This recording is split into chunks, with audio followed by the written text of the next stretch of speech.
Hi guys, welcome back to my channel. For those of you who are new to this channel, my name is Zanele. If you haven't subscribed, what are you waiting for? Press the subscribe button and press the notification button so you'll get notified every time I upload new content. So what I want to chat about today is not necessarily how to pass your GCC or how to get your PRH or what engineering qualification is the best. Because what's been on my mind quite frequently this week and the past couple of days has really come from a number of conversations I've had with several members who've reached out, really confused about their career path, not knowing what to do with some decisions in what qualification do I follow or pursue? Do I really need to stay in engineering? At what point do I cross over from hardcore engineering into corporate? And I shared a story recently on Instagram and on Facebook about a conversation I had with someone who really wasn't sure if engineering was the right route or the right path to take.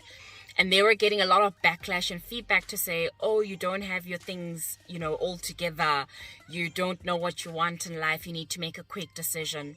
And the truth of the matter is you don't have to always have things figured out early on in your life or early on in your career. Because what I have found to be common is if you're not surrounded by role models who've pursued certain careers, for many of us who are first generation graduates in tertiary university, for those of us that didn't have people around us who worked in industry, who worked as engineers, and we've seen our parents be, administrators or entrepreneurs or working in factories as operators and so on and so forth, it's very difficult to then gain access to information or to see that, a particular career is, is beneficial, is lucrative, and this is something that I can potentially do.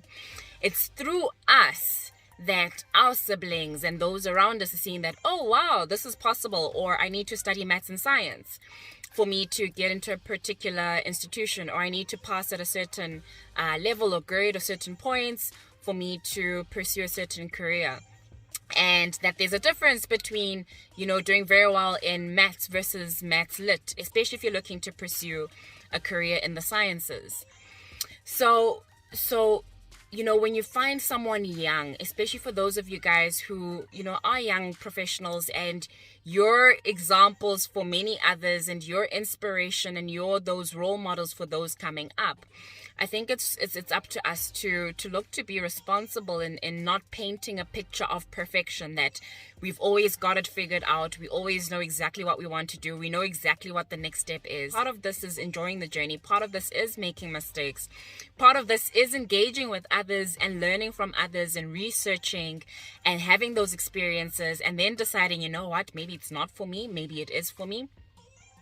I think also we put so much emphasis on a particular qualification and getting all these qualifications and accolades and so on and so forth, and shy away from getting the experiences, which essentially is education in itself. So education, I believe, is not only through institutions and certifications. Mind you, don't get me wrong, I do believe in, formal education. I do believe in lifelong learning. I do believe in, acquiring qualifications.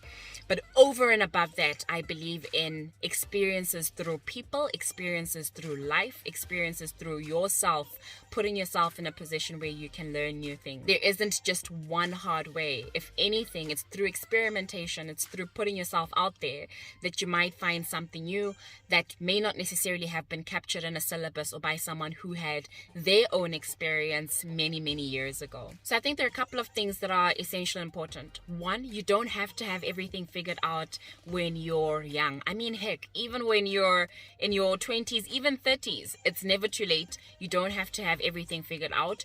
Try different things. Someone else's path, someone else's route, someone else's career projection or career progression doesn't necessarily have to match up with yours, or yours doesn't have to match up with them. You don't have to walk the same steps. You don't have to walk in the same shoes.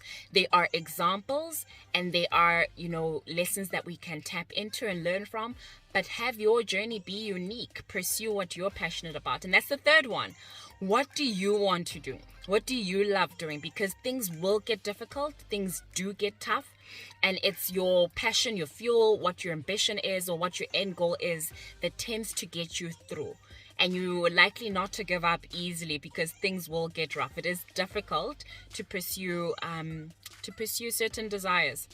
And it doesn't matter if it's engineering or science or technology, even if it's in arts and culture, there are challenges that many of us are aware of. And it's that passion that you've got for that particular career path, or for that particular field, or for that particular craft that'll get you through.